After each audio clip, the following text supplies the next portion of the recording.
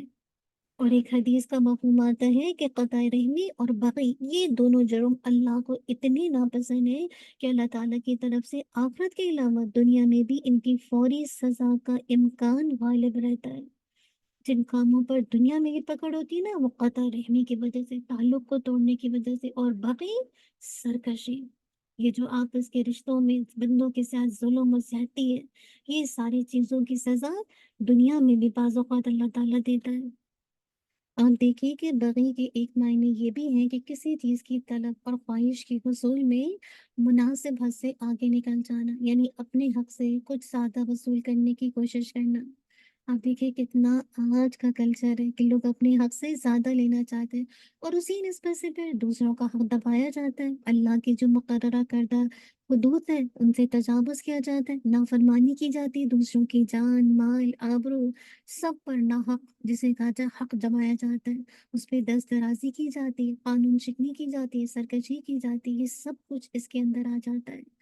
اللہ تعالیٰ ہم سب کو بچا لے۔ ہمارے یہاں لفظ پڑھتے ہیں نا بغاوت، وہ بھی اسی سے ہے نا۔ آج کل دیکھ لیجیے سرکشی کا کیا عالم ہے۔ اور دیکھیے کہ جن لوگوں کے اندر سرکشی موجود ہوتی ہے نا تو جب وہ ماتحت ہوتے ہیں تو ایک طرح سے بغاوت پر تیار رہتے ہیں، باغی ہوتے ہیں، حکام کے ساتھ اتھارٹی، یعنی جو اتھارٹی کے ساتھ بغاوت کا جذبہ سرگرم رہتا ہے۔ جیسے میں آپ کو مثال دیتی ہوں، اولاد والدین کے ماتحت ہوتی ہے، اب اگر کسی اولاد میں سرکشی کا جذبہ ہے تو والدین کے ساتھ ہر بات میں وہ ضد کرے گا اور ہر درمی پر اتر آئے گا، حکم نہیں مانے گا بلکہ والدین کی ہر بات کے خلاف جائے گا۔ اگر کوئی کام کرنے کا ارادہ بھی ہوگا لیکن چونکہ ماں باپ نے یہ کرنے کا حکم دیا ہے تو وہ کام یہ نہیں کرے گا، کیوں؟ کیونکہ اندر بغاوت ہے، سرکشی ہے، والدین کے چھوٹے-چھوٹے فیصلوں پر سوال کریں گے، یہ کیوں کریں، یہ کیوں نہ کریں؟ والدین سے ہمیشہ ناراض رہیں گے، ان کی جو خوبیاں ہیں والدین کی وہ تو نظروں سے اوجھل ہو جائیں گی اور دل کے اندر صرف شکایتیں پلتی رہیں گی۔ یہ ہے جسے کہا جائے بغے کا رویہ۔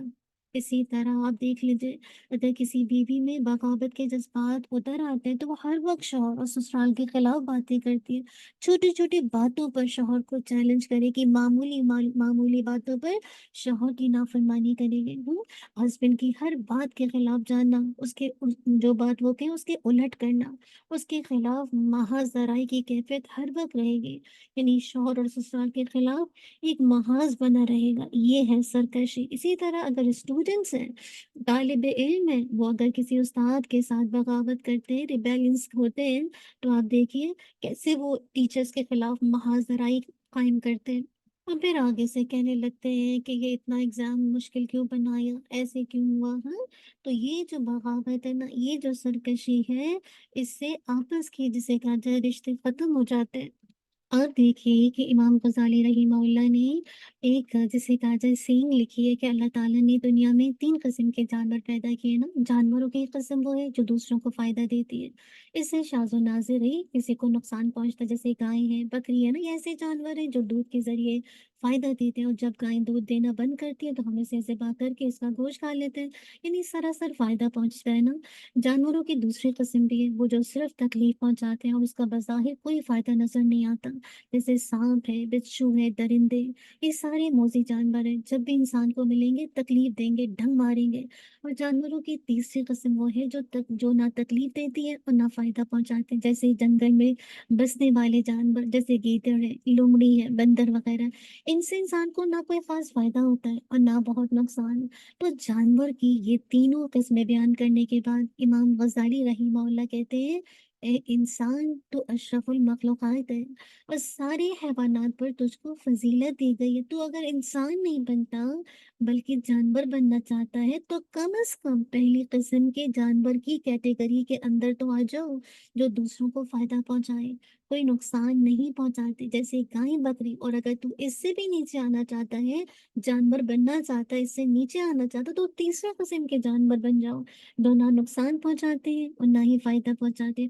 اور اگر تو نے دوسروں کو فائدے کے بجائے نقصان دینا شروع کر دیا تو پھر سانپ، بچھو اور درندوں کی صف میں شامل ہو جائے گا۔ اس سے کیا بات پتہ چلی کہ جو ڈسنے والے لوگ ہوتے ہیں نا، باتوں کے تیر چلانے والے، طنز کرنے والے، یہ ساری سرکش ہیں۔ تانا دینا بھی سرکشی کی علامت ہے۔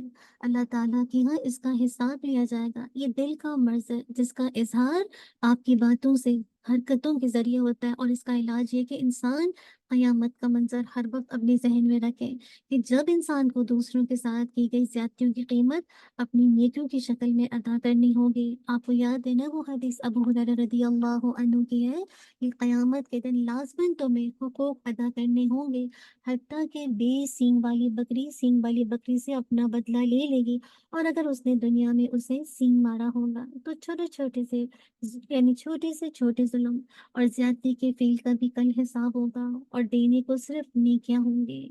آج کیا کچھ ہم اپنی زبان کا استعمال کر کے کس طرح لوگوں کے ساتھ زیادتی کر رہے ہیں اور ان کا حق دبا رہے ہیں۔ اللہ تعالیٰ ہم سب کو بچا کے رکھے۔ مجھے ایک بزرگ کا واقعہ یاد آ رہا ہے کہ وہ بہت ہی محتاج زندگی گزارتے تھے، تو ایک دفعہ کوئی شخص ان سے کچھ مانگنے کے لیے آیا، وہ بہت اہم کام میں بزی تھے۔ کیا ہوا، اس اہم کام کو چھوڑ کر انہوں نے فوراً جو آیا تھا دروازے پر اس کی حاجت پوری کر دی، جو رقم مانگ رہا تھا وہ اس کو دے دی۔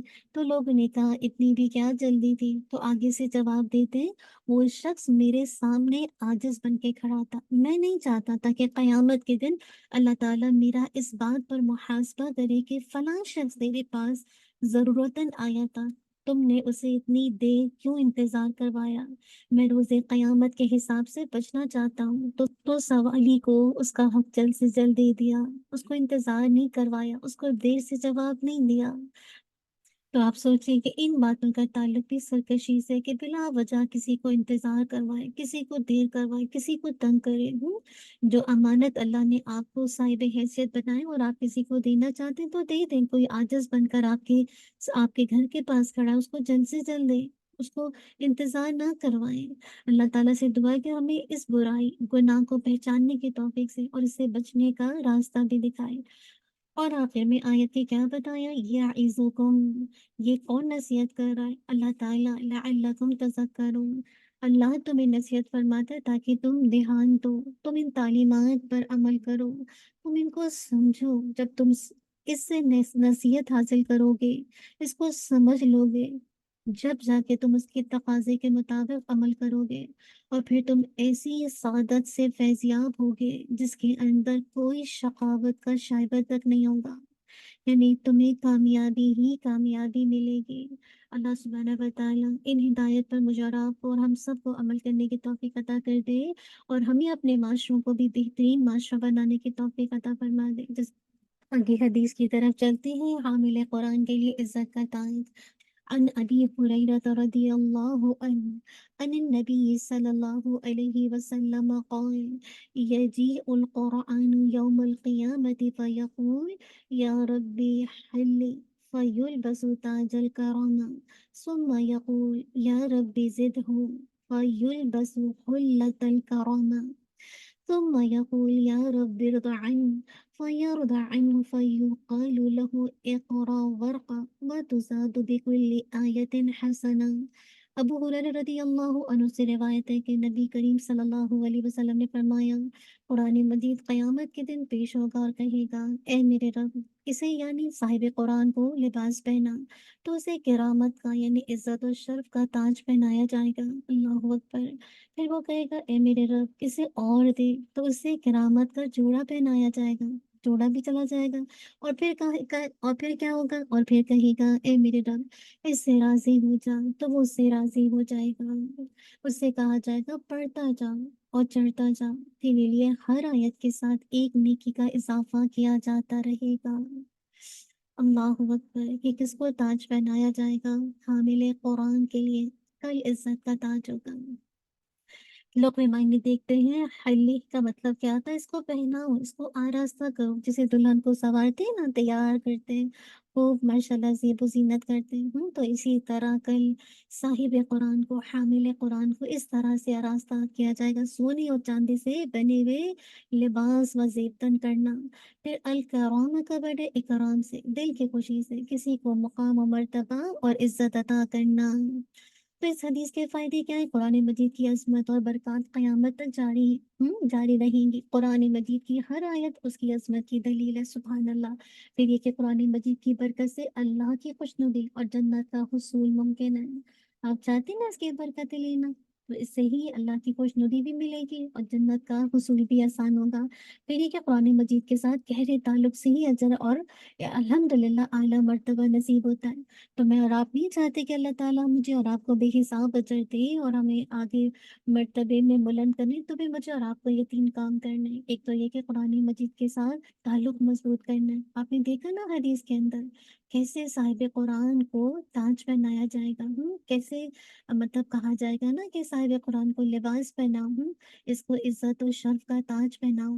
تو کل اگر یہ تاج پہننا ہے تو آج اس کے ساتھ مضبوط تعلق کو قائم کرنا ہے۔ پھر یہ کہ قرآن مجید کے ساتھ وفادار ساتھی اور دوست والا معاملہ کرنا ہے۔ یہ وہ ساتھی ہے جو آپ کی قبر کا بھی اور آپ کے لیے کل قیامت کے دن بھی ہے نا، کیونکہ یہ آپ کی سفارش کرے گا کہ اللہ تعالیٰ اس سے راضی ہو جا، ہاں، اور اللہ تعالیٰ راضی ہو جائیں گے۔ اور پھر آپ کو پتہ ہے کہ کیا کچھ اس کے بعد اجر ہے نا کہ چڑھتے جائیں گے اور ہر آیت کے ساتھ نیکی کا اضافہ ہوتا جائے گا۔ تو کیا کرنا ہے؟ اس کے ساتھ وفاداری نبھانی ہے۔ تو یہ کہ اپنے دل کو قرآن مجید کی ہر آیت اور سورت کے ساتھ وابستہ کرنا ہے، یعنی جب آپ پڑھیں گے تو ہر آیت کو سوچے گا کہ یہ آپ کے لیے، اور ہر سورت کو سوچے گا کہ جیسے آپ کا اس کے ساتھ تعلق ہے، کیونکہ ہر آیت اور ہر سورت کے بدلے جو آپ کل قیامت کے دن پڑھیں گے نا، ہر آیت کے ساتھ ایک ایک نیکی کا اضافہ کیا جاتا رہے گا۔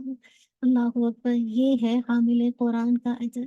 اللہ سبحانہ و تعالیٰ مجھے اور آپ کو عمل کی توفیق عطا کر دے۔ ربنا تقبل منا انک انت السمیع العلیم وتب علینا إنك أنت التواب الرحيم سبحانك اللهم وبحمدك أشهد أن لا إله إلا أنت أستغفرك وأتوب إليك سبحان ربك رب العزة عما يصفون والسلام على المرسلين والحمد لله رب العالمين جزاك الله خير بارك الله فيك السلام عليكم ورحمة الله وبركاته